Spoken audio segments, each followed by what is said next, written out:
반갑습니다, 여러분. 오늘은 여러분들과 우리 세포분열의 하나의 과정인 감수분열 과정에 대해서 이야기를 해보려고 합니다. 자, 감수분열 과정은 체세포분열이랑 굉장히 비슷한 듯 하면서도 다른 차이점이 있는데, 이런 차이점들을 문제에서 가지고 와서 차이점을 물어보게 됩니다. 그래서 우리 체세포분열과 함께 이제 연결해서 어떤 차이점이 있는지, 그 차이점으로 인해서 어떤 현상들이 나타나는지, 이런 것들을 여러분들이 파악하는 게 중요하다라고 얘기를 할 수가 있어요.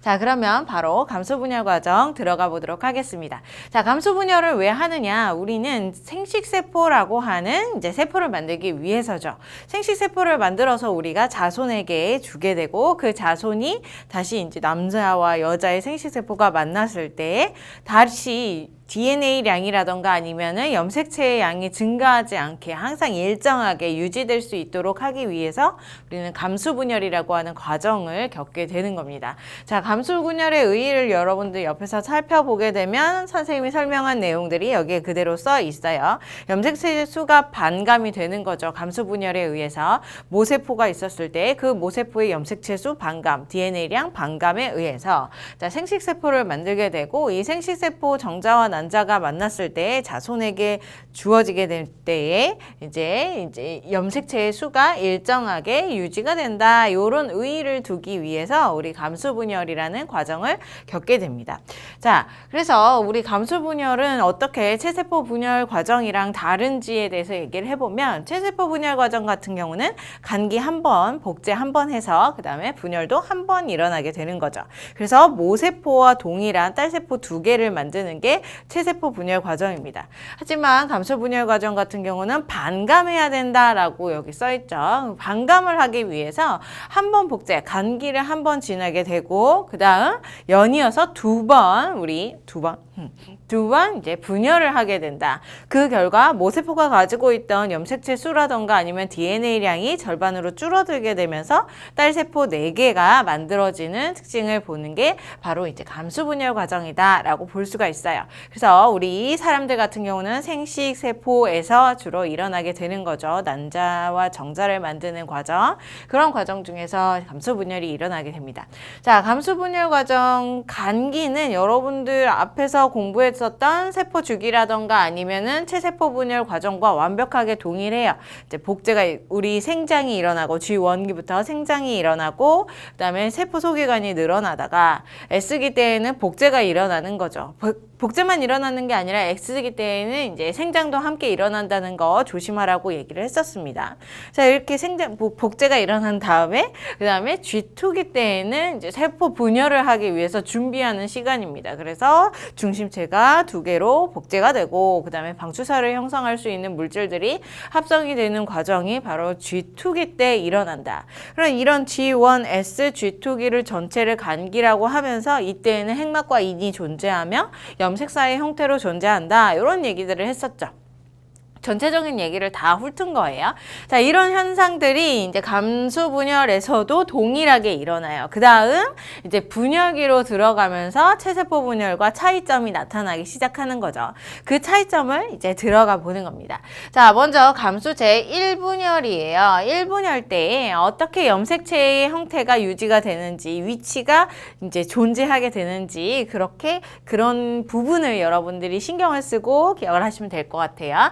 자, 상동염색체가 분리돼서 DNA량과 염색체 수가 절반으로 감소한다. 이게 이제 1분열의 핵심이라고 볼 수 있는데, 왜 이런 현상들이 일어나는지 전기부터 보겠습니다. 전기 때에는 우리 체세포 분열과 동일하게 핵막과 인이 사라지게 되고요. 요때 써줄게요. 핵막과 그 다음에 인이 사라지게 되는 겁니다. 핵막이 사라졌다는 건 핵이 사라졌다는 얘기와 마찬가지니까. 자, 핵막과 인이 사라지게 되고요. 그 다음에 염색사가 응축해서 염색체를 이루게 되는데, 근데 이때에는 조금 다르게 염색체가 응축이 되게 돼요. 체세포 분열에서는 염색체, 상동염색체가 각각 쌍리본의 형태로 옆에 존재하거나 혹은 이제 적도면에 나열하게 되면은 이제 위아래로 존재하게 되죠. 하지만 우리 감수 제1분열에서는 상동염색체가 서로 옆에 붙어요. 허리끼리 하나로 붙게 된다는 거죠. 동원체가 양옆에 붙어 있는 모습으로. 그런 모습을 우리는 뭐라고 부를 거냐? 뭐냐면 이가 염색체라고 얘기합니다. 이런 이가 염색체를 형성할 때에는 오로지 감수 제1분열 전기에서만 우리 이가 염색체를 형성한다. 요것을 기억하고 계시면 좋을 것 같아요. 체세포 분열이라던가 아니면은 감수 제2분열에서는 우리 이가 염색체는 절대 볼 수 없다는 사실. 자, 중기 때는 이제 적도면에 나열을 하겠죠. 적도면에 나열을 하게 될 건데 문제는 우리 앞쪽에서 전기 때에 이가 염색체를 형성했죠. 그래서 상동 염색체가 허리가 붙어가지고 두 개가 같이 이렇게 붙어 있는 상태예요. 요게 이제 적도면에 배열한다고 해서 서로 떨어져가지고 위아래로 위치하는 게 아니라 이렇게 붙은 상태에서 그대로 적도면에 쫙 나열하게 되는 겁니다. 그래서 1번 염색체가 위에 있으면 뭐 2번 염색체, 3번 염색체 이런 식으로 염색체들이 쭉쭉쭉쭉 아래쪽으로 쭉 나열되게 되어 있는 거예요. 자, 그래서 이가 염색체가 세포 중앙 적도면에 배열한다. 그럼 이런 중기의 모습을 선생님이 한번 그림으로 그려보면 자, 일단은 이렇게 염색체가 하나가 있겠죠. 이것에 대한 상동 염색체가 여기 허리가 붙어가지고 이렇게 옆에 포진되어 있는 거예요. 서로 상동 염색체. 그리고 이제 방추사가 붙는다 하더라도 이렇게 각각 붙는 거죠. 왼쪽 염색체와 오른쪽 염색체한테. 자, 아래쪽에는 또 다른 염색체가 있는 거예요. 하는 건데 이제 상동 염색체는 서로 옆에 접합해서 이가 염색체의 형태로. 그래서 여기도 마찬가지로 방추사가 이렇게 걸려 있을 때에 이렇게 각각의 상동 염색체에 하나씩 허리를 잡게 되는 모습으로 이렇게 중기 때 감수 제1분열 중기 때의 모습이 나타나게 된다. 자, 이 모습을 여러분들이 잘 기억할 필요가 있어요. 체세포 분열의 중기 때의 모습과 그 다음에 감수 제1분열의 중기 때의 모습 그리고 이제 앞으로 더 배울 감수 제2분열의 중기 때의 모습을 각각 차이를 두고 비교를 해줘서 그 비교를 통해서 이제 문제를 어떤 세포 분열인지 그리고 무엇이 분리가 될 것인지 이런 것들을 알아내야 된다는 거죠. 그래서 중기 때의 적도면에 배열하는 모습을 꼭 기억하시고요. 자, 후기 때에는 이제 방추사가 허리에 붙었었으니까 걔네들이 양극으로 끌고 갈 겁니다. 자, 그런데 지금 중기 때에 이가 염색체의 형태로 딱 붙어 있었으니까 얘네들이 후기 때에 갈라진다 하더라도 요렇게 요 사이가 갈라지는 거죠. 왼쪽과 오른쪽에 갈라지는 거예요. 만약에 이제 유전자 부분을 쓰게 되면 얘가 라지 A를 가지고 있고 여기가 스몰 A를 가지고 있으면 각각 왼쪽 세포와 오른쪽 세포가 라지 A와 스몰 A를 각각 따로따로 유전자를 가지고 간다라고 볼 수가 있는 거죠. 자, 여기도 마찬가지 여기 뭐 스몰 B를 가지고 있고 여기에 라지 B를 가지고 있는다 한다면 스몰 B는 왼쪽 세포한테 가는 거고 라지 B는 오른쪽 세포한테 가는 거죠. 이렇게 각각 왼쪽 세포와 오른쪽 세포가 가지고 가는 것들이 염색 분체와 상동 염색체 두 가지 중에서 이제 상동 염색체에 속한다는 것. 요것을 기억을 하시면 돼요. 자, 우리 체세포 분열에서는 염색 분체가 분리가 됐습니다. 그리고 감수 제2분열에서도 미리 말한다면 염색 분체가 분리가 될 거예요. 대부분의 세포 분열에서는 염색 분체가 분리가 되는데 오로지 감수 제1분열에서만 상동 염색체가 분리가 되죠. 상동 염색체가 분리가 되어서 왼쪽 세포, 오른쪽 세포로 나눠졌을 때 얘네들의 핵상을 비교를 해보면 당연히 짝꿍이 없는 상태의 세포들이 존재하게 되는 거니까 이 N에서 N으로 줄어들게 만드는 이 조건을 주는 게 바로 상동 염색체의 분리이다라고 볼 수 있어요. 그래서 감수 제1분열 때에는 상동 염색체 분리에 의해서 2N에서 N으로 핵상이 절반으로 줄어들게 되는 현상이 나타나게 된다. 자, 말기 때에는 이제 다시 체세포 분열 말기와 마찬가지로 핵막과 인이 나타나게 되고 방추사 사라지고 그 다음에 이제 세포질 분열이 일어나게 되면서 두 가지의 딸세포가 만들어지게 되는 현상이 나타나게 됩니다. 자, 우리 감수 제1분열에서 별표친 게 이렇게 세 가지나 존재해요. 우리 첫 번째로는 전기 때에 이가 염색체를 형성한다. 요것 하나. 그 다음 중기 때에 이제 배열되는 모습을 꼭 기억하라고 두 번째. 그 다음 세 번째는 상동 염색체가 분리가 된다. 이렇게 얘기를 했습니다. 그러면서 상동 염색체 분리에 의해서 핵상이 변화한다라는 사실을 기억하고 계시면 보시면 되겠죠. 자, 그 다음 우리 제2분열로 한번 가보도록 할게요. 이제 다시 2분열로 가서 이야기를 해보면, 자, 감수 제2분열에서는 간기가 없어요. 1분열이 딱 끝난 다음에 다시 바로 이제 감수 제2분열의 전기가 시작이 된다라고 볼 수가 있겠죠. 자, 감수 제2분열의 전기가 시작이 되는데 얘도 마찬가지로 전기, 중기, 그 다음에 후기, 말기로 쭉 진행이 될 거예요. 그랬을 때 이미 이 감수 제2분열에서는 N 상태로 이제 감수 제1분열에서 N 상태가 되었으니까 N 상태인 세포가 N 상태인 세포로 이제 분해되는 그런 상태가 여기에서 나타나게 됩니다. 중요한 것은 여기 중기 때의 모습, 그 다음에 후기 때 무엇이 분리가 되느냐. 중기 때의 모습, 이제 세포 한 개당 그림을 그려보면 이런 모습이 되는 거죠. 위쪽에서 이제 왼쪽 세포, 오른쪽 세포로 갈라진다라고 했을 때 그 중에서 하나의 세포예요. 그래서 이렇게 상동 염색체가 없는 상태로 그 다음에 그 아래쪽에는 또 다른 염색체가 존재하는 거죠. 이 위쪽과 아래쪽은 서로 상동 관계가 아니다. 위쪽에서 이미 설명했던 유전자대로라면 얘가 왼쪽 세포였다면 라지 A라고 하는 유전 정보를 이제 두 개의 염색 분체가 갖게 되고 그 다음에 여기 아래쪽에서는 이제 스몰 b라고 하는 이제 유전 정보를 두 개의 염색 분체가 갖게 되는 하나의 세포의 모습. 그래서 여기에 각각 방추사가 이렇게 걸리게 되는 거죠. 자, 요런 형태가 바로 이제 중기 때, 2분열 중기 때의 모습이에요. 상동 염색체가 없으니까 우리 N 상태라는 거 잊어버리지 마시고, 이제 후기 때는 무엇이 분리가 될 것이냐? 여기 가운데가 이렇게 분리가 되겠죠. 왼쪽과 오른쪽으로 각각 염색 분체가 분리가 된다라고 볼 수가 있습니다. 그래서 1분열 때 복제 없이 2분열이 일어나게 된다라는 얘기하고 있고 그 다음에 염색 분체가 분리되고 있다라고 얘기하고 있어요. 염색 분체가 분리가 될 때는 핵상의 변화가 없어요. 오로지 DNA량 변화만 존재한다. 자, 그래서 DNA량은 절반으로 감소하지만 염색체 수는 변하지 않는다는 게 바로 2분열의 모습입니다. 전체적인 과정을 다시 한번 살펴보도록 할게요. 자, 먼저 우리 간기 때의 세포 염색 사회 상태로 존재하다가 S기 복제 일어나죠. 그러면서 이제 2배의 DNA량을 갖게 됩니다. DNA량은 복제할 때 혹은 분열할 때 무조건 늘어났다가 줄어들었다가 이런 현상들이 나타나요. 하지만 염색체 수는 변함이 없는 거죠. 자, S기 때 복제를 하게 되면서 DNA량은 증가를 합니다. 2배로 증가를 할 거고요. 염색체 수라던가 아니면은 뭐 핵상이라던가 얘네들은 이제 일정하게 변함이 없다는 사실을 기억을 해 두실 필요가 있어요. 자, 염색 사회 상태로 간기를 쭉 지내다가 이제 내가 세포 분열을 하게 되는 거죠. 우리 감수 제1분열. 자, 감수 제1분열 전기 때의 염색체로 응축이 되는데 이때 중요한 게 무슨 염색체로 응축이 되냐면 이가 염색체로 응축이 된다고요. 우리 체세포 분열이라던가 감수 제2분열에서는 볼 수 없는 게 바로 이가 염색체. 서로 상동 염색체가 접합하는 형태가 바로 이가 염색체다라고 볼 수가 있어요. 그 다음 중기 때에는 이제 적도면의 염색체들이 나열을 할 건데 이가 염색체들이 서로 옆에 포진된 상태로 쭉 나열이 되는 거죠. 그러면서 이제 각각의 상동 염색체 허리에 방추사들이 붙어 있는 모습. 이 중기 때의 모습을 꼭 기억을 해라. 그래서 체세포 분열이나 아니면은 감수 어디 갔어? 제2분열에서의 중기 때의 모습이랑 비교해서 어떤 자료를 내놓더라도 이게 어떤 세포 분열인지를 여러분들이 아셔야 된다고요.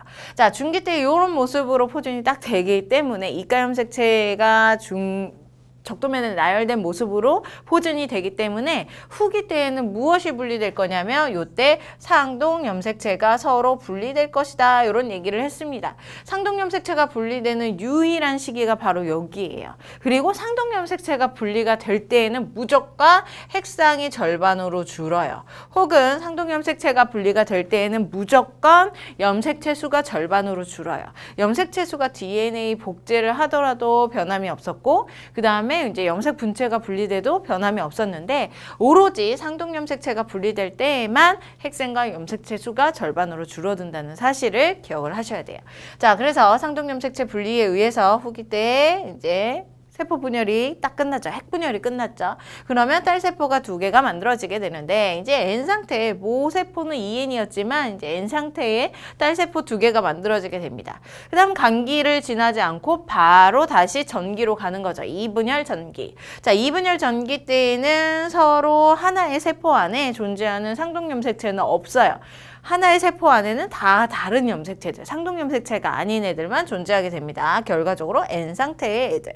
자, 이런 N 상태의 애들이 이제 중기 때에 나열을 하게 되는데 이 나열되는 모습을 체세포 분열이랑 같이 비교를 해줄 수 있어야 된다고요. 자, 감수 제1분열에서는 이가 염색체가 딱 형성이 되니까 너무나 구분하기 쉬운데 자, 2분열에서는 염색 분체가 분리될 적도면의 나열 방식이 우리 체세포 분열 중기 때의 모습이랑 굉장히 비슷해요. 차이점이라고 한다면 체세포 분열은 EN의 상태, 상동염색체가 있는 상태. 자, 이제 감수 제2분열에서는 상동염색체가 없는 상태이다. 이렇게 구분을 해주시면 되겠죠. 자, 후기 때의 모습이 아니지. 중기 때의 모습을 봐줘야 돼요. 자, 후기 때에는 뭐가 분리가 되느냐? 그래서 염색 분체가 분리가 되겠다. 이렇게 알아두시면 됩니다. 염색 분체가 분리가 될 때에는 절대 염색체라던가 아니면은 핵상의 변화가 없이 무조건 DNA량만 변화가 있다. 요 사실. 염색 분체가 딱 분리가 되면서 말기 때에 세포질 분열이 일어나면 말기 이후에 세포질 분열이 일어나면 결과적으로 4개의 딸 세포가 만들어지게 되고 모세포는 EN이었지만 이제 모세포와 절반, 딱 모세포의 절반이 염색체나 DNA량 유전 정보를 갖는 딸 세포 4마리가 만들어지게 되는 과정이 바로 감수 분열 과정이다라고 볼 수가 있는 거예요. 자, 중요한 부분들 뭐 1분열 때 누구, 어느 부분, 그 다음에 2분열 때 어느 부분, 무엇이 분리가 되는지, 핵상의 변화가 어디에서 나타나는지 이런 얘기를 했습니다. 그 부분을 포인트로 잡고 여러분들이 기억을 하신 다음에 문제를 푸셔야 돼요. 자, 위쪽으로 다시 한번 가서요. 그래프 하나를 볼게요. 자, 요런 그래프가 있어요. DNA량 변화 그래프죠. 여러분들 기본 자료에 존재하는데, 자, DNA량이라고 한다는 것은 이제 복제가 일어나거나 분열이 일어났을 때 무조건 늘어나거나 줄어들거나 이런 현상들이 무조건 나타나게 돼요. 그래서 감기 때에는 그대로 가다가 언제냐면 S기 때. S기 때 딱 DNA량이 2배로 늘어나게 되는 거죠. 복제가 일어났으니까. 그러다가 이제 감수 제1분열 이 일어나게 되는데 감수 제1분열 때에 여러분들 중기 때의 모습을 꼭 기억을 하셔야 된다고요. 중기 때에 이제 상동염색체가 서로 접합해 있는 모습으로 존재하고 방추사가 각각의 상동염색체 옆에 허리에 딱 붙게 된다. 그 결과 자, 후기 때에 무엇이 분리가 될 거냐면 상동염색체가 분리가 될 거다. 제1분열 때. 그 결과로 상동염색체에 의해서 핵상이 EN에서 N으로 줄어들게 되는 현상이 바로 1분열 때 일어난다고요. 자, 일단은 EN에서 N으로 줄어들었고 그 다음에 분열을 했으니까 DNA량도 4에서 2로 절반으로 딱 줄었습니다. 자, 그러다가 간기 복제기 지나지 않죠. 바로 다시 분열기로 들어가면서 한 번 더 분열을 하게 되는데 이때는 뭐가 분리가 될 거냐면 염색 분체가 분리가 될 거죠. 염색 분체가 분리가 될 거고 그 다음에 중기 때의 모습은 우리 상동염색체가 없이 혼자서 이렇게 떨어져 있는 상태. 염색 분체는 두 쌍의 염색 분체는 존재하지만 상동염색체는 없는 상태. 이런 상태로 각각 이제 방추사가 딱 걸리게 되는 거죠. 이런 상태에서 염색 분체가 분리가 되면 핵상이나 아니면은 염색체 수의 변화는 없이 DNA량만 절반으로 줄어들게 되면서 딸 세포가 총 몇 개? 4개가 만들어진다. 이렇게 판단을 해주시면 될 것 같아요. 자, 여기에다가 이제 핵상이라던가 아니면 염색체 수의 그래프를 또 첨가를 해줘야 되겠죠. 자, 일단 맨 처음에는 핵상이 이 지점을 EN이라고 해볼게요. 자, EN이었어요. 그래서 복제를 하게 됩니다. S기 때 복제를 해요. 그러면 염색체 수나 핵상이 올라가느냐? 그렇지 않죠. 변함이 없어요. 그대로 일직선으로 쫙 갑니다. 그러다가 언제 얘가 반감이 되냐면 요 상동염색체가 분리되는 1분열 때에 반감이 딱 돼요. 왜 그러냐면은 각각의 이가 염색체 형성하다가 상동염색체가 각각 다른 세포로 들어갔으니까 짝꿍이 없는 세포가 되어서 이제 반으로 줄어들게 되는 거죠.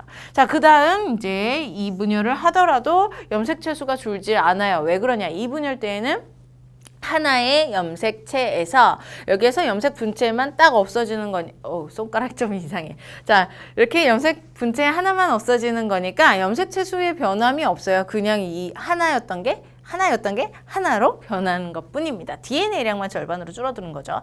그 결과 이제 상독염색체 N에서 EN에서 N으로 변한 다음에 그 다음 이제 이분열대에도 N 상태로 존재하게 된다. 이게 바로 N 상태의 이제 4개의 생식세포가 만들어지게 된다. 이게 바로 감수분열의 전체적인 내용입니다. 자, 아주 중요한 포인트는 바로 여기에서 많은 일들이 일어나고 있죠. 1분열, 우리 후기 1분열에서 많은 일들이 일어나고 있기 때문에 여기에 포커스를 두고 공부를 하신 다음에 문제를 푸시면 될 것 같아요. 자, 문제로 한번 가볼게요.